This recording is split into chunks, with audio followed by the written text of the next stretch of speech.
Okay, you are listening to Dogs Run Free. My name is Michael Doherty, and today we're going to do something a little different. I'm here with my good friend Jon Rosenberg, and we are going to talk about Bob Weir and the Grateful Dead and how much their music has and continues to mean to us. So, John, so wonderful you could do this. Good to be with you. I didn't realize how good a radio voice you had. I did radio for a little while. Oh, well, I can tell. I was in Oregon. My dad was a radio announcer, and so I absolutely did not inherit his voice. But I think you have a good voice. It's an all right voice. Yeah, he had a much better voice. Well, as most people are probably aware, the world lost Bob Weir on Saturday. We learned about it Saturday. Heard about it Saturday. And John, you're the one who let me know. Actually, I was at a concert and had my phone on vibrate, and I was ignoring it, and it was vibrating and vibrating and vibrating, and finally around the last song, I was like, "What's going on?" And then I got the message that he was gone. And yeah, I think you were the first person I sent a text to. And I sent about 20 out. But I think you were the first, because I was like, oh, you have to know this. And nobody had heard yet at that point. I just kind of randomly saw the news, and was like, what? And I had to confirm it. And this is really, the first sort of end to the Dead was Jerry's death in '95. Right. But since then, recent years, we've lost Phil Lesh and now just last year, right? Just last year, and now Bob Weir, and that's really the Phil last voice. And Donna last year. And Donna was another vocalist for the Dead. So we've lost all the voices for the Grateful Dead, apart from Bruce Hornsby's backing vocals during the early '90s. Right. I don't think the drummers ever sang a note. No, except for that weird rap weird version of Fire on the Mountain that Mickey Hart. Actually, like on his solo albums, he does some vocals, I think. Okay. There are a few cuts where it's him, sort of singing. Scat. Yeah. As he does. And who knows? Maybe he'll continue to do some stuff. I guess we should. Maybe, I don't know.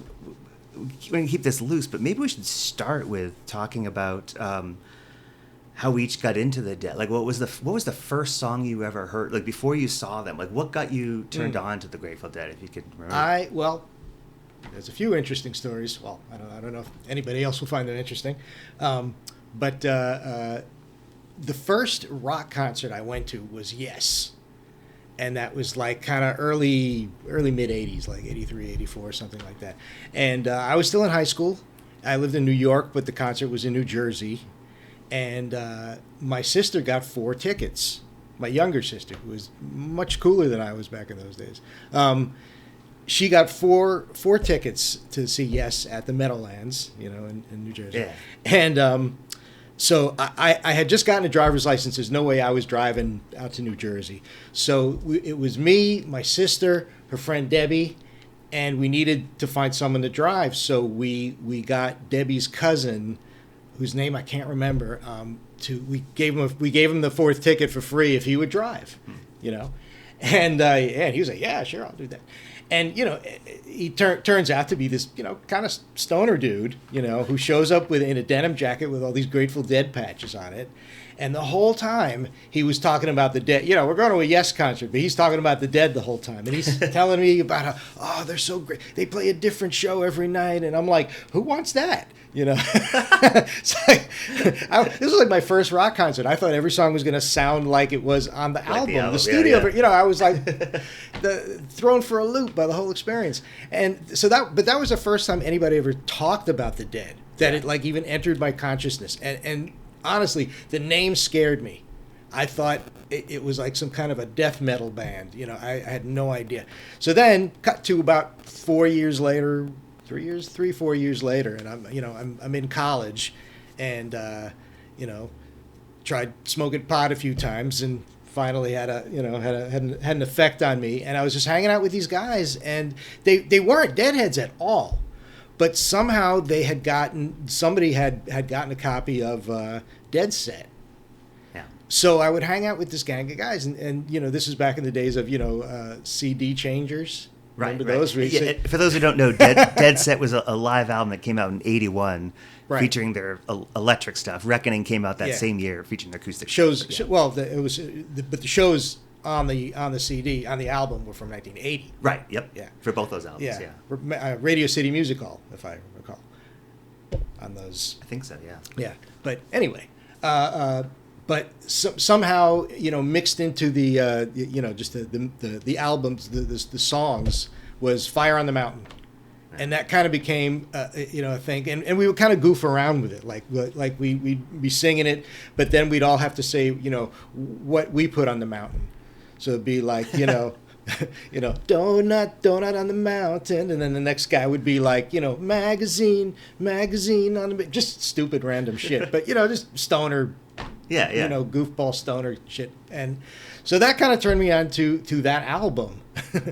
And then I remember it was actually the version of Friend of the Devil on there. The slow version. That really, really grabbed me somehow. Like Jerry's solo there. It's so good. And I remember, so I was talking to, the one guy who did know the Dead in this group. And I was like, oh, man, that guitar part is so good. He's like, yeah, I saw him do it a different way at such and such a show. And I was like, wait, what? They do it differently? And he's like, yeah, it's it's a improvised solo. I'm like, a what? I just was so clueless about, that kind of music. I'd been, much more into tight music, Yeah. The Beatles or whatever. I mean, after the first time I saw the Dead, which was April 7th, '88, I just turned 16, exactly 1 month earlier. It changed what I expected of other bands. It was okay. These guys are going out there and they might fail, but they are trying. Yeah. With every song and trying something different, trying something new, seeing where they can go with each of these songs and exploring and doing a nice long show and all this stuff. And so the shows that I saw immediately following my first Dead show were all failures in my mind, because the bands weren't doing any of that stuff. It was just very. Who was that? Well, this is almost embarrassing, but the next show I saw after my first Grateful Dead show was something called, it was like Dirty Dancing the Concert. Yeah, I know, exactly. But the girl I was dating at the time wanted to go, and her friend, we double dated with her friend and whoever she was dating or whatever.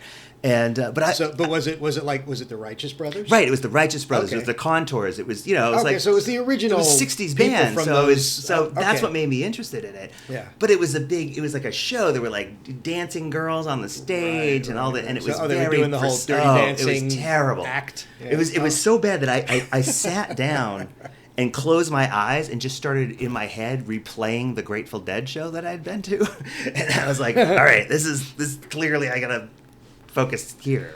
But the first song I think I ever heard of the Grateful Dead, long before I knew it was the Dead, was "I Need a Miracle," which is a Bob Weir song that it was on the radio on the bus on the way to school when I was 7. Wow. And it stuck in my. I didn't know it was the Grateful Dead. I never heard the name. I didn't know anything about it. It's just that I liked the song. And then a few years later, my cousin, who's 3 years older than me, got Skeletons from the Closet on vinyl for either his birthday or Christmas. I can't really remember. And he put it on, and I think he put on Casey Jones. I still don't own Skeletons from the Closet, so I'm not sure what's on it. I never did. Yeah, I never owned it. So I went straight to the album. Yeah, exactly. But I remember thinking this is, because I expected this. I was by the name and by the picture, I was expecting really hard rock. Right. Yeah. And then it was country. It was folk country stuff, and I was like, well, this is interesting. Yeah. I guess also I have to admit begrudgingly that around, when I was getting into the Dead was around 1987, when Touch of Grey was all over the place. All over, yeah. So, I don't think that was the first, I guess it's possible that was actually the first Dead song that I knew was the Dead when I heard, when I was listening to it. So I don't know. I want to say it was Fire on the Mountain and the slow, Friend of the Devil, but, And then the first time you actually saw them, what was their first show? That was 9/14/88. September 14, 1988. Madison Square Garden. Madison Square Garden. It was part of that run that ended with the Rainforest Benefit. Yeah. which I didn't go to. I mean, I could barely afford to go to the one show. Funny thing was, this was another show. My sister got the tickets. Okay. And she was going to go with a friend of hers. And the friend couldn't go. She was like, "You want to go?" I was like, "Yeah." I'll go. And so that ended up being my first Dead show. And it's funny, my first Dead show and my last Dead show, with Jerry. Yeah. Both were with my sister. Oh. The last one was my sister and my new brother-in-law. Yeah. I actually took them in '93, just before I moved out to California. And was that at Madison Square Garden also? No, that was Giant Stadium. Giant Stadium. Yeah. Wait, what year? It was 93? 93. Oh, okay. So like June '93, I think. I saw them at Giant Stadium in 91 and 94. I was not there in 93.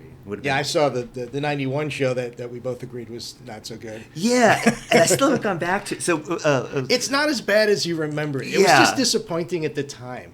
So, because you wanted to hear so many other things. To let everyone know sort of what we're talking about. So was it June? I want to say June 16th and 17th, 91, something like that. Sounds about right. The Grateful Dead did 2 shows at Giant Stadium in New Jersey, and the first show was the only Grateful Dead show I considered to be a bad show. I did not enjoy it. I got bored. I was like, oh, and I gotten separated from my friend that I had driven down from Massachusetts with, and after the show, I didn't want to tell him that I didn't think it was very good, because maybe he had a great experience. Right. So we're sort of like pussyfooting around it, and then finally we were both like, "Man, that show sucked. That was terrible."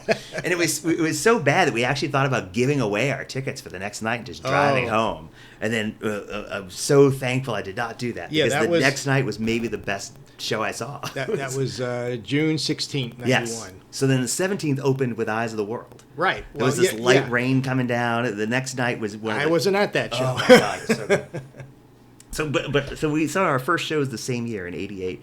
I had a different. I had wanted to start. You were quite a bit younger than I was then. Well, I had just turned 60. Well, I was 15 when I got the ticket. So in '82 is when I started really listening to them, and then '83, '84, '85, I was begging my parents to let me go, or take me. They weren't Dead fans at all, but they had never really heard them. I think that they heard drugs, and they heard the name sounds off-putting to them, their and reputation and all that sort of thing, and so they're like, no, and then in '87. They backed Bob Dylan in Massachusetts, and my parents were Bob Dylan fans. So I thought, well, finally, I'll get to go see the Grateful Dead, because it's related to Dylan, and of course they'll say yes, I can go to that show. No, and it was the 4th of July '87. I should have been at that show, and I was not. Oh. So finally, the next time they came around, I just didn't ask. I went and got a ticket, 2 tickets, there you go. and then. And I asked a girl that I didn't know. I thought she was cute. And I saw her. We had a big high school, and I went up to her. I was like, "Oh, are you into the Grateful Dead? And we want to go to the show." Cool. So, and then her mom drove us. Perfect. So wow, that's even I better. didn't have a driver's license or anything yet. Yeah, wow, that's awesome. I'll tell you something funny about when I first started hearing the Dead. Yeah. This is in the 80s. I don't have to tell you. We didn't have the internet. It wasn't so easy to see what people looked like in the band. Right. So for quite a while, I thought the voice I heard singing, some of the songs, I thought Bob was Jerry and Jerry was Bob. Oh, that's interesting. I thought Jerry's voice was coming out of Bob. Huh. And it wasn't until I saw the Grateful Dead movie. Oh, right. Yeah. That I was able to put the voice and the sound to the person in the band. And I didn't even know at that point that there had ever been a woman in the band. I was like, because you're watching that. If you don't know and you're watching that movie, there's that moment where Donna kind of saunters up to the microphone on stage, and I'm watching it with some friends. I'm like, who the fuck is this chick? Is she with the band? And she starts wailing. It's like, oh, yeah, I guess she is. And that's the thing. It was, and now they call it like a deep dive or whatever. Yeah. But it just kept unfolding. You heard a couple of songs, then you heard an album, then you heard another album, and then you're like, what? And that was what was incredible to me. It felt like it was never ending, because I picked up Working Man's Dead and American Beauty first. And then I got Shakedown Street and Go to Heaven, because at that point Go to Heaven was the most recent studio album. But there was a radio program called Dead Ahead on WZLX somewhere in the mid 80s, and they would play like a live tape, but they would also play, you know, all these other things that they were doing. And that's how I heard about Keystones and Jerry's solo stuff. And I was like, what? And it was just there was so much. And then there were all these bootleg records back in the day too that you could pick up. But that's, you know, after my first show, which also wasn't such a great show. So I've seen my share of not so good shows. But it was good enough to pique my interest.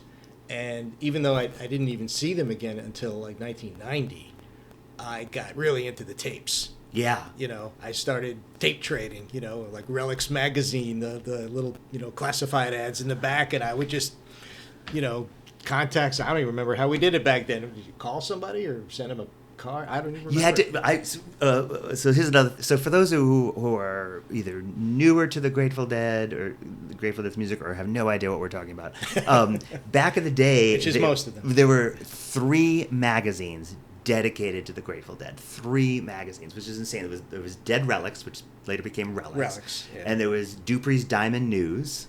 Yeah. And then was the third one the Golden Road? I'm trying to remember what the third one was called. Sounds right. Yeah. I think and they would list, you know, there was no internet. You didn't know what the set list was unless you were there until you got the magazine, and it would list the set list from the previous tour. You're like, oh, what did they play 3 months ago? That was Dupree's. That was like Dupree's, definitely, because Dupree's was kind of like a newsletter, you know. Yeah. It was like a Xeroxed thing. No, it was. I mean, originally, yes. Early on. Yeah, that's what started. You know, like when it was mostly about set lists. Yeah. You know, but it was also about trading in the back of all these. It was, you know, trading tapes. Like Relics always felt like a real magazine. You know, like sleek paper. And Dupree's did eventually. Yeah. Right, but that was a little ways down. Yeah. Yeah, but still, I don't know. For some reason, Relics was always the one that I, you know, found copies of. And I think it still exists. I think so. I think that's the only one. Yeah. Oh, I'm sure. But yeah, it was like, because Relics obviously went from Dead Relics to Relics, so it spread its, you know, its subject matter went to beyond Grateful Dead into other jam band. You know, I hate that you know, that 60s term. influenced 60s, music. You know, all the old dudes that were still making music.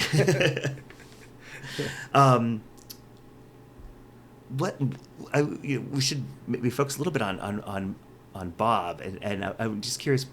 I don't know if we've ever actually talked about this. What is your favorite, or a couple of favorite Bob songs, or the ones that really moved you that he sang lead on? Well, Estimated for sure. Oh yeah, always, because I was into reggae and that stuff, and that's basically the Dead's reggae song. But also just that whole chorus about California, like that was going through my head the whole time I was driving out here from New York. California, you know. I was like, what song's going to be playing when I cross the border? That would be a good one. Was it? It was not. Okay. No. But when I actually was driving into L.A., I turned on the radio. Remember radio, kids? Turned on the radio, and L.A. Woman came on. Oh. And I was like, that's perfect. The only thing I ever had at all like that was when I was driving across the country one time. The radio was off, and we had just crossed into... Right as we were crossing into Alabama, I turned the radio on, and Sweet Home Alabama was playing on there. And I thought, are they just playing this on a loop in this state? Yeah, probably. It's the national song. Estimated Profits is a fantastic song. For me, it's always been Cassidy, if I had to pick. Like one. No, I know you love Cassidy. I love that song so much. I know there's other... What are the other Bob songs? I had the fortune to meet John Barlow, who wrote the lyrics for most of the songs that Bob. Bob would write the music, and John Perry Barlow would write the lyrics. Sort of how Jerry Garcia write the music for his songs, and Robert Hunter wrote most of the lyrics for those. And I was like, I got to talk to him about something. I got to talk to him about Cassidy, and he said it was his favorite set of lyrics that he had ever written too. Really? Yeah. That's cool. It's a beautiful song. It's a beautiful song. Bob's music for that is just gorgeous too. It's really moving. I'm just trying to... Black Throated Wind was always a favorite too.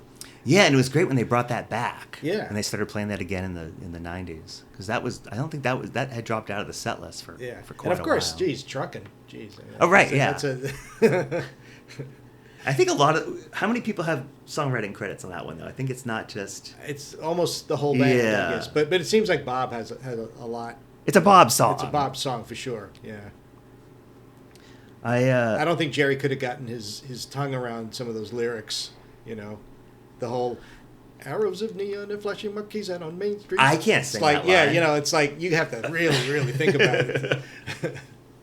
Yeah, I kind of just mumble my way through that line. Yeah, I know what the lyrics are. And so did Bob sometimes. So did Bob sometimes. Quite a few recordings of him saying something else there, That was a funny thing, and I've seen this mentioned in I've been reading a lot of the stuff about tributes that people have been posting about to Bob Weir and about Bob, and one thing that's been mentioned over and over is how the audience would just go wild when he would forget a lyric, when he would mess up a lyric. Yeah, it's funny. They didn't do that when Jerry fucked No. But when Bob did it, it was just like they had to heckle him. Yeah. Bob got heckled a bit. I don't know if you remember, there was a bumper sticker and maybe a T-shirt going around. I don't know if you're ever in the front or you could see Bob, but he would spit a lot when he was singing. And there was someone had come up with a shirt or bumper sticker that said like, Bob spit on me, I spit on Phil, or something like that. I don't even get it. I don't know why you would. Yeah, you don't have to spit. Why you'd return it? Yeah, but, and not to Phil. I mean, what did Phil? And it might not have been Phil. It could have been, I don't know who it was, but I just remember there was some. Oh, okay. I mean, maybe it was. I mean, it couldn't have been anyone. It couldn't have been the drum. It had to be someone in the front. I don't know. It shouldn't be anybody. Greatest Story Ever Told is a great song too. Yeah, and it's one I don't think about all that much. I love it though whenever it comes up. Yeah.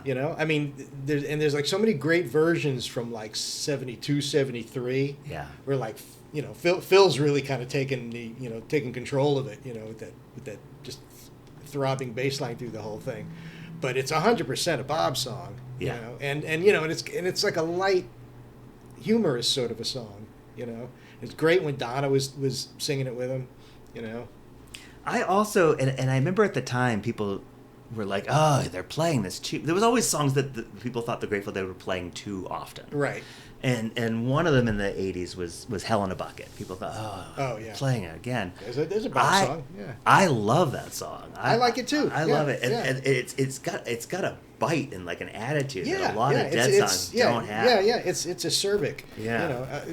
I mean that Bob definitely did that more than Jerry ever. Oh, for sure. Would like Victim of the Crime is kind of that's kind of a crazy song. Like there was controversy about it. You know the story about that, right? A victim of the crime? About the... Well, tell it. Well, just because, it mentions, addict, drug addict. And at that time, Jerry was a heroin addict. Yeah. And so, some people were like, oh, I don't know, if you should be doing this song. And, is Jerry cool with it and whatever. And apparently Jerry was like, I don't give a fuck.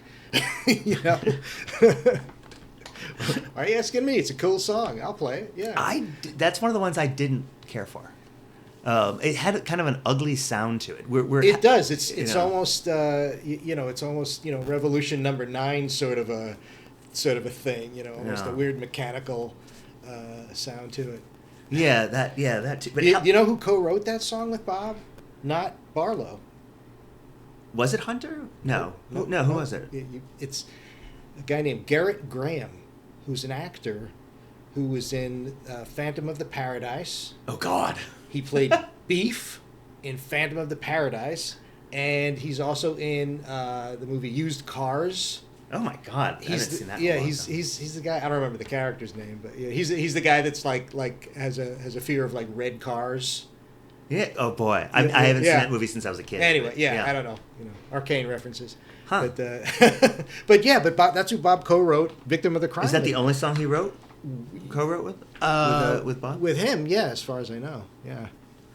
It's so interesting. Yeah, it's a weird kind of and it's funny because I remember when that album came out, and I'm like looking at the, the writing credits, and I'm like, yeah, really, that dude? Because I was I was just out of film school, so I'd seen all those movies, with Garrett Graham and I don't think I ever knew that. I mean, I'm sure I read the name but I never made that connection. Yeah. Huh. Yeah.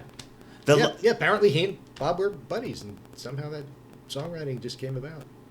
The line from Hell in a Bucket that always comes back to me, a couple lines, is that there may come a day I will dance on your grave, and if unable to dance, I will crawl across it. Yep. Oh, that's a great line. So That's a very good. Dylan-y kind of line. It is kind of. I mean, at that time, I guess they were doing a lot of.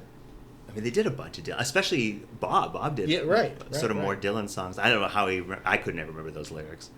Yeah, yeah, because he would do like Desolation Row. Yeah, which is that's like that song is like 2 hours long.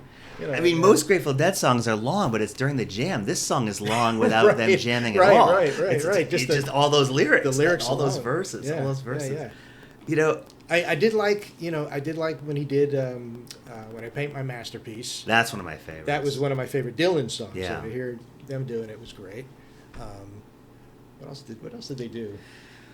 Well, they did when they would all take a verse on Maggie's Farm. That was kind of fun. Yeah. That was great. Yeah, that was great.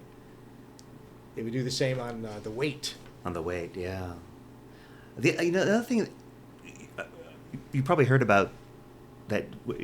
That interview that Bob had, where he I don't know if it was like a dream or hallucination or whatever, where he suddenly was behind himself and watching himself perform. Did you hear about this? Where he talked about that? Yeah. And then he saw it because with Dead and Company with John Weir. Right. He saw other people in his place. Somebody realized it wasn't him. Yeah. Playing it was someone else, and he thought, okay, this is going to go on. What do you think? What do you think is the future of any of this, of Dead and Company? I mean, if none of the original members are involved, which may be the case. Yeah, at some point. Well, obviously at some point. Then it's a different band, for sure. Yeah. It's not even Dead and Company. It's Company. It's right. It's just, exactly. So yeah, I hope I mean, that was one of the things that I appreciated when Jerry died, is that they didn't try to keep going on as the Grateful Dead. They couldn't. They had to. It had to be the other ones, or Further, or the Dead, or whatever. Yeah. And I mean that was sort of like a sign of respect, I thought, to the original endeavor. The Grateful Dead ended with Jerry in 1995. Those other guys continue on playing that same music, great, but but without any originals, it's just kind of a cover band, and there's a lot of those. There are a lot of those. Yeah. We saw a good one the other night.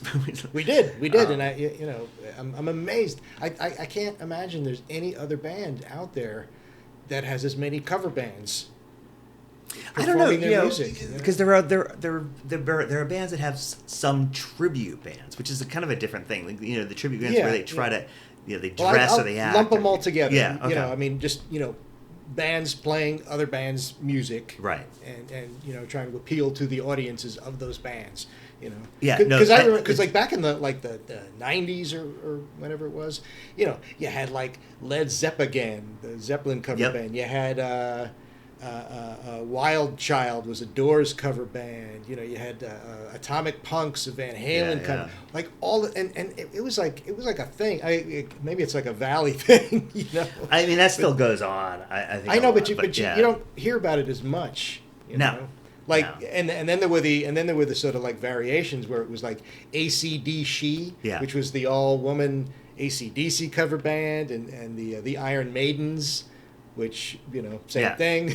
Well, I guess for me at this point, I guess I would like to see Mickey perform doing something or other. Yeah. But at this point, if Dead and Company or whatever they call themselves, if those guys continue, in some form, I mean, I don't know. To me, it's not much different than going to see the cover band that seeing Reckoning or seeing. Well, like we saw. When was it? Like last year, or 2 years ago now. That O'Teal and Friends. Right, and that was wonderful. And that was cool. He was one of the guys in Dead and Company, and he had his own thing. I mean, if all those guys want to sort of do their own thing, great. There's more bands to see. I just wonder where will the I mean, fans John show Mayer up? already has. He has his own career. Right. So right. if he wants to, play this kind of music, he can pretty much do what he wants. Yeah. Would you go see if Dead and Company continued with somebody in Bob's spot? Would you go see him? Maybe, out of curiosity. Yeah. I don't know if I'd go to the first show. Well, I was tentative as you remember. For a review. Yeah, I was know, tentative yeah. about Dead and Company. Yeah. When that started, I was like, I don't know, because after Jerry died, I did see Rat Dog. Yeah. And I liked Rat Dog. Me too. That was for those listening. That was Bob Weir's band that actually started before the Dead ended. Rat Dog was going along at that time. But after Jerry died, like, I didn't go to Further or the other ones. Oh. I didn't. I didn't. I was like, without Jerry, I don't know. I saw all of those. It wasn't really until Dead and Company. Even then, I was like, I was like, I didn't know who John Mayer was. I didn't know who that guy was. And so it's like, I don't know. Maybe it'll be okay. I knew. It's funny because I was much more open to the whole idea of Dead and Company with him on guitar, because I had seen, like, I'm not into his solo music at all, but I had seen him at one of those, like, Eric Clapton Crossroads Blues Festival things. Yeah. And I wasn't there myself, but like I saw it on TV, and I was like, wow, John Mayer can really rip. The guy is an incredible guitarist. I had no idea. I thought he was just this pop guy that whatever, strummed a little, a couple of notes here and there, but I was like, wow, he can actually play, and it was a pretty good blues solo he was doing with Clapton. I was like, all right, I will absolutely give this guy a chance. Yeah. And he was good, and he can sing. Yeah. Yeah. But look, better than Phil. Well, where I liked John Mayer singing was on the sort of the rock Yeah. songs. Where I didn't like him singing was on we used to call the Jerry Crooner songs. Right. I didn't like. I think he didn't have that. Yeah. It's funny. Like, I think O'Teal did those songs better. He did, for sure. He definitely did. Yeah. Yeah. Is there any other? I was almost thinking we should do a second set of this, but I feel like maybe this is about it for now. Second set of what? A second set of take a break and then do a second set of talking. I'm feeling good. Yeah. Yeah. All right. Well, let's. All right. So this will be the end of the first set, and then we'll talk a bit in a little bit. But you've been listening to Dogs Run Free, and please subscribe to the page. Thank you.